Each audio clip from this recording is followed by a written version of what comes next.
ಹೆಚ್ಚುತ್ತಿರುವ ಅಟ್ರಾಸಿಟಿ ಪ್ರಕರಣಗಳಿಗೆ ರೈತರಿಂದ ಭಾರೀ ವಿರೋಧ. ಹಿಂದುಳಿದ ತಾಲೂಕು ಗುಡಿಬಂಡೆ ಒಕ್ಕಲಿಗ ಸಂಘದಿಂದ ವರಿಷ್ಠಾಧಿಕಾರಿಗಳಿಗೆ ಮನವಿ. ಕಳೆದ 2 ವರ್ಷಗಳಿಂದೀಚೆಗೆ ಚಿಕ್ಕಬಳ್ಳಾಪುರ ಜಿಲ್ಲೆಯಾದ್ಯಂತ ಒಕ್ಕಲುತನದಲ್ಲಿ ತೊಡಗಿಸಿಕೊಂಡಿರುವ ರೈತರ ಮೇಲೆ ಅಟ್ರಾಸಿಟಿ ಪ್ರಕರಣಗಳು ಹೆಚ್ಚಾಗ್ತಿವೆ. ಅವರ ಪಾಡಿಗೆ ವ್ಯವಸಾಯ ಮಾಡಿಕೊಂಡಿರುವ ಒಕ್ಕಲಿಗರ ಮೇಲೆ ಸುಳ್ಳು ಕೇಸು ಹಾಕಿಸಿ ಜೈಲಿಗೆ ಕಳಿಸುವ ಹುನ್ನಾರ ನಡೆದಿದೆ. ಕೆಲಸ ಕಾರ್ಯ ಬಿಟ್ಟು ಕೋರ್ಟ್ ಕಚೇರಿ ಅಲೆದಾಡೋದಾಗಿದೆ. ಹಳೆ ದ್ವೇಷ ಹಿನ್ನೆಲೆ ಇಷ್ಟ ಬಂದಂತೆ ದೂರು ನೀಡಿದ್ರು ಪರಿಶೀಲನೆ ನಡೆಸದೆ ಪೊಲೀಸರು ಅಟ್ರಾಸಿಟಿ ಪ್ರಕರಣಗಳನ್ನು ದಾಖಲು ಮಾಡ್ತಿರೋದನ್ನ ನಿಲ್ಲಿಸಬೇಕು ಅಂತ ಒತ್ತಾಯಿಸಿ ಗುಡಿಬಂಡೆ ತಾಲೂಕು ಒಕ್ಕಲಿಗರ ಸಂಘದ ಪದಾಧಿಕಾರಿಗಳು ಎಸ್ಪಿ ಕುಶಾಲ್ ಚೌಕ್ಸೆ ಹಾಗೂ ಸಂಸದ ಡಾಕ್ಟರ್ ಕೆ ಸುಧಾಕರ್ ಅವರಿಗೆ ಮನವಿ ಸಲ್ಲಿಸಿದರು. ಚಿಕ್ಕಬಳ್ಳಾಪುರ ಜಿಲ್ಲೆಯಲ್ಲಿ ಕಳೆದ 2 ವರ್ಷಗಳಿಂದೀಚೆಗೆ ಅಟ್ರಾಸಿಟಿ ಪ್ರಕರಣಗಳ ದಾಖಲು ಪ್ರಮಾಣ ಹೆಚ್ಚಾಗ್ತಿದೆ. ಜಿಲ್ಲೆಯಲ್ಲಿ ಅತಿ ಹಿಂದುಳಿದ ತಾಲೂಕು ಗುಡಿಬಂಡೆ ತಾಲೂಕಿನಲ್ಲಿ ಮಾತ್ರ 8 ರಿಂದ 10 ಪ್ರಕರಣಗಳು ದಾಖಲಾಗಿವೆ. ಕೃಷಿ ಮತ್ತು ಕೂಲಿಯಿಂದ ಜೀವನ ಮಾಡುತ್ತಿರುವ ಒಕ್ಕಲಿಗ ಸಮುದಾಯದ ವ್ಯವಸಾಯ ಮಾಡಿಕೊಂಡು ತಾನು ಉಂಡು ಇತರರಿಗೂ ಹಂಚಿ ಜೀವನ ಸಾಗಿಸುವ ಮುಗ್ಧ ರೈತರು ಅವರ ಮೇಲೆ ಕೆಲವು ದಲಿತ ಮುಖಂಡರು ಉದ್ದೇಶಪೂರ್ವಕವಾಗಿ ಪ್ರಕರಣ ದಾಖಲಿಸುತ್ತಿದ್ದಾರೆ. ಪೊಲೀಸ್ ಅಧಿಕಾರಿಗಳ ಮೇಲೆ ಒತ್ತಡ ತಂದು ಅರೆಸ್ಟ್ ಮಾಡಿಸುತ್ತಿದ್ದಾರೆ. ರೈತರ ಕೃಷಿ ಭೂಮಿಗಳಿಗೆ ಪ್ರವೇಶಿಸಿ ಅಂಬೇಡ್ಕರ್ ಭಾವಚಿತ್ರ ಇರಿಸಿ ಕಾನೂನು ದುರುಪಯೋಗ ಮಾಡಿಕೊಳ್ತಿರೋದ್ರಿಂದ ಒಕ್ಕಲಿಗ ಸಮುದಾಯಕ್ಕೆ ಸಹಿಸಲಾಗದ ಹಿಂಸೆಯಾಗ್ತಿದೆ. ನಮಗೆ ರಕ್ಷಣೆ ಕೊಡಿ ಅಂತ ಗುಡಿಬಂಡೆ ತಾಲೂಕು ಒಕ್ಕಲಿಗರ ಸಂಘದ ತಾಲೂಕು ಅಧ್ಯಕ್ಷ ಎಚ್.ಎನ್. ಮಂಜುನಾಥ್ ನಾಯಕತ್ವದಲ್ಲಿ ಎಸ್ಪಿ ಕುಶಾಲ್ ಚೌಕ್ಸೆ ಮತ್ತು ಸಂಸದ ಡಾಕ್ಟರ್ ಕೆ ಸುಧಾಕರ್ಗೆ ಮನವಿ ಸಲ್ಲಿಸಿದರು. ತಾಲೂಕಲ್ಲಿ ಒಂದು ದುರ್ದೈವ ಆಗಿದೆ. ಯಾಕಂದರೆ ಸುಮಾರು ಒಂದು 2-3 ವರ್ಷಗಳಿಂದ ಏನು ನಮ್ಮ ಒಕ್ಕಲಿಗ ಸಮಾಜ, ಮುಖ್ಯವಾಗಿ ಒಕ್ಕಲಿಗ ಸಮಾಜವನ್ನೇ ಟಾರ್ಗೆಟ್ ಮಾಡಿ ಏನು ಒಂದು ಬೇರೆ ಕಮ್ಯುನಿಟಿ SC/ST ಕಮ್ಯುನಿಟಿ ಅವ್ರು ಏನು ಮಾಡ್ತಾಯಿದ್ದಾರೆ ಅಂದರೆ ಅಟ್ರಾಸಿಟಿ ಕೇಸ್. ಯಾಕಂದರೆ ಸುಲಭವಾಗಿ ಅಟ್ರಾಸಿಟಿ ಕೇಸ್ ಹಾಕಿ ನಮ್ಮನ್ನೆಲ್ಲ ಸಿಲ್ಸಿ. ಯಾಕಂದರೆ ನಾವೆಲ್ಲ ಒಕ್ಕಲಿಗರು ಏನು ಮಾಡ್ತಾಯಿದ್ದೀವಿ, ನಾವು ಜಮೀನನ್ನು ನಂಬ್ಕೊಂಡು ಕೂಲಿಯನ್ನು ನಂಬ್ಕೊಂಡಿರೋಂಥ ನಾವು ಒಂಥರ ಒಕ್ಕಲಿಗತನ ಮಾಡೋರು. ನಾವು ಯಾವುದೇ ಒಂದು ಗಲಾಟೆಗೆ ಹೋಗಿ ಯಾರೇ ಒಂದು ದೌರ್ಜನ್ಯ ಮಾಡೋಕ್ಕೆ ಹೋಗಿ ಇಲ್ಲ ಯಾವುದೇ ಒಂದು ಕೇಸ್ಗಳಲ್ಲಿ ಸಿಲುಕಬೇಕಂತ ಒಂದು ಉದ್ದೇಶ ನಮ್ಮಲ್ಲಿಲ್ಲ. ಆದರೆ ವಿನಾಕಾರಣ ನಮ್ಮ ಮೇಲೆ ಅವರೇ ಬಂದು ಈಗ ತಾನೇ ನಡೆದಿರೋ 23ನೇ ತಾರೀಕು ಏನು FIR ಆಗಿದೆ, ಅದು ಅವ್ರೇನು ಮದರೆಡ್ಡಿ ಅಂತ ಒಂದು ಕೋರೆನಹಳ್ಳಿಯಲ್ಲಿ ಅವ್ರ ಮನೆ ಹತ್ರ ಹೋಗಿ ಅವ್ರು ಬಂದು ಹೊಡೆದು ಅವ್ರ ಮೇಲೇ ಕೇಸ್ FIR ಮಾಡಿ ಅವ್ರ ಮೇಲೇ ಇವಾಗ ಅಟ್ರಾಸಿಟಿ ಕೇಸ್ ಮಾಡಿ ಅವ್ರನ್ನ ಜೈಲಿಗೆ ಹೋಗುವಂಥ ಕೆಲಸ ಮಾಡ್ತಾಯಿದ್ದಾರೆ. ಈ ಥರ ಅನೇಕ ತಾಲೂಕಲ್ಲಿ ನಡೀತಾ ಇದೆ. ಇದ್ರ ಬಗ್ಗೆ ಸರ್ಕಾರ, ಇದಕ್ಕೆ ಸಂಬಂಧಪಟ್ಟ ಅಧಿಕಾರಿಗಳು ಕೂಡ ಅದನ್ನು ಕೂಲಂಕಷವಾಗಿ ಪರಿಶೀಲಿಸಬೇಕು. ಯಾವುದೇ ಒಂದು ಪರಿಶೀಲನೆ ಮಾಡದೆ ಇಲ್ಲೇನು ತಪ್ಪಾಗಿದೆಯಾ, ಇಲ್ಲ ನಾವೇನಾದರೂ ತಪ್ಪು ಮಾಡಿದ್ದೀವಾ, ಏನೂ ಇಲ್ಲ. ಅವರೇ ದುರುದ್ದೇಶದಿಂದ ಬಂದು ನಮ್ಮ ಮೇಲೆ ಕೇಸ್ಗಳಾಗ್ತಾ ಇದ್ದಾರೆ. ಇದನ್ನೆಲ್ಲ ನಾವು ಸಹಿಸ್ಕೊಂಡು ಎಷ್ಟು ದಿವಸ ಆದರೂ ಸಹಿಸ್ಕೊಂಡಿರೋಕ್ಕಾಗಲ್ಲ. ಯಾಕಂದರೆ ನಮ್ಮ ಸಮುದಾಯನೂ ಒಂದು ಒಳ್ಳೆಯ ಒಂದು ಸಮುದಾಯ. ಯಾಕಂದರೆ ಸಮುದಾಯ ಯಾವುದೇ ಒಂದು ಕೆಟ್ಟ ಇದಕ್ಕೆ ಹೋಗುವಂಥ ಸಮುದಾಯ ಅಲ್ಲ. ಒಕ್ಕಲಿಗ ಸಮಾಜ ಯಾವತ್ತೂ ಭಿಕ್ಷೆ ಬೇಡ ಅಂತದಿಲ್ಲ.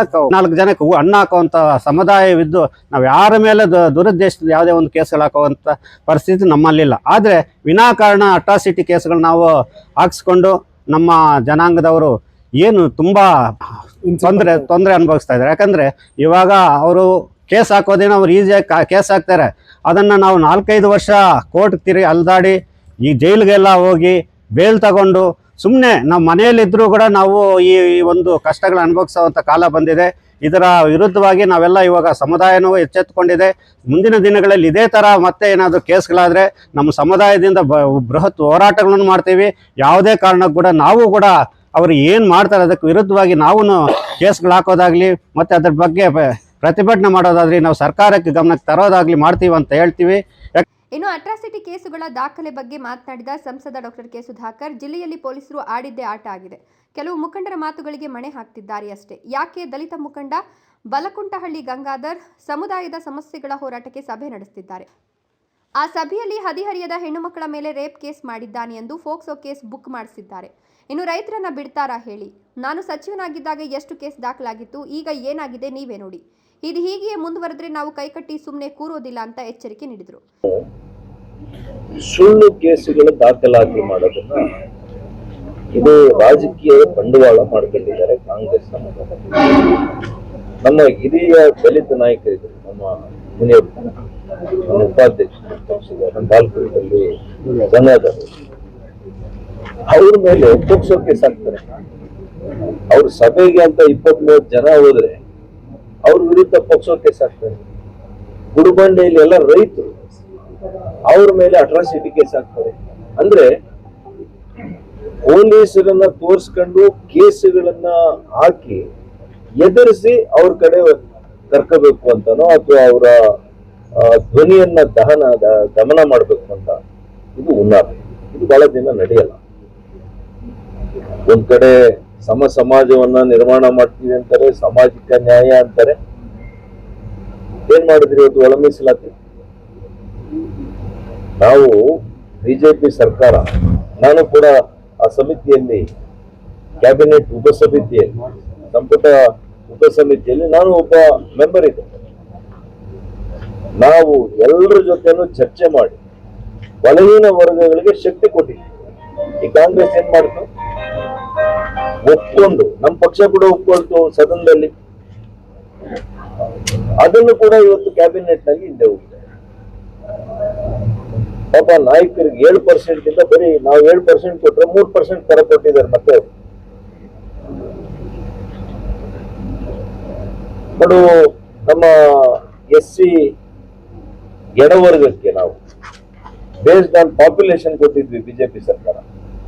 ಇವ್ರು ಎರಡರನ್ನು ಈಕ್ವಲ್ ಮಾಡಿದ್ರು, ಆಯ್ತು, ಅದಕ್ಕೂ ಒಪ್ಪಿದೀವಿ.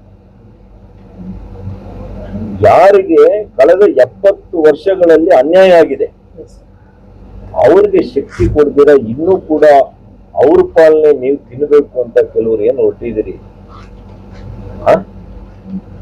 ಇದಕ್ಕಿನ್ನ ಅನ್ಯಾಯ ಆಗ್ಬೇಕಾ? ಮುಖ್ಯಮಂತ್ರಿಗಳು ಇದನ್ನ ನೋಡ್ತಾ ಕ್ಯಾಬಿನೆಟ್ ನಲ್ಲಿ ಏನು ಮಾತಾಡ್ತೀರಾ ಕೂತಿದ್ರು ಅಂತ ಗೊತ್ತಾಯ್ತು.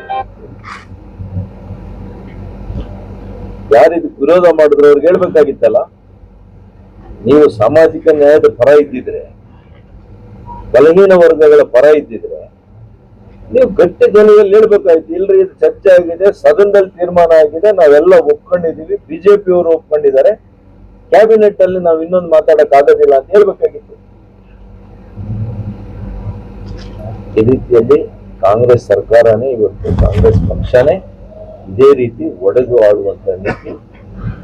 ದಲಿತ ವರ್ಗಗಳು, ಹಿಂದುಳಿದ ವರ್ಗಗಳು, ಇದು ಏನು ಅಲ್ಪಸಂಖ್ಯಾತರ ಹೆಸರು ಹೇಳ್ತಾರೆ, ಅವರ ಹೆಸರನ್ನ, ಅವರ ಓಟನ್ನ ಕಸಿದ್ಕೊಳ್ತಾರೆ. ಮತ್ತೆ ಅನ್ಯಾಯ ಯಾರಿಗೆ ಮಾಡ್ತಾರೆ ಅಂದ್ರೆ ಅವ್ರಿಗೆ ಅನ್ಯಾಯ. ಇದೇ ವೇಳೆಯಲ್ಲಿ ಕಾರ್ಯದರ್ಶಿ PN Venugopal, MP Narayana Reddy, M Venkatareddy, G ಮದ್ದಿರೆಡ್ಡಿ, A Narayanappa, Ashwath Narayana Reddy ಇತರರು ಭಾಗಿಯಾಗಿದ್ದರು.